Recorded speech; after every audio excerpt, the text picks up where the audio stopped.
Nucleotide.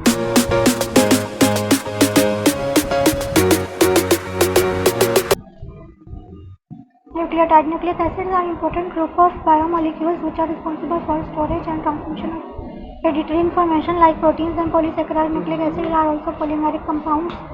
The repeating units in the nucleic acids are nucleotides. There are two main types of nucleic acid: deoxyribonucleic acid and ribonucleic acid.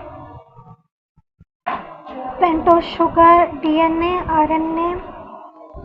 Pentose sugar, deoxyribose, RNA, ribose, base composition, adenine, guanine, thymine, cytosine in DNA and in RNA, adenine, guanine, cytosine and uracil.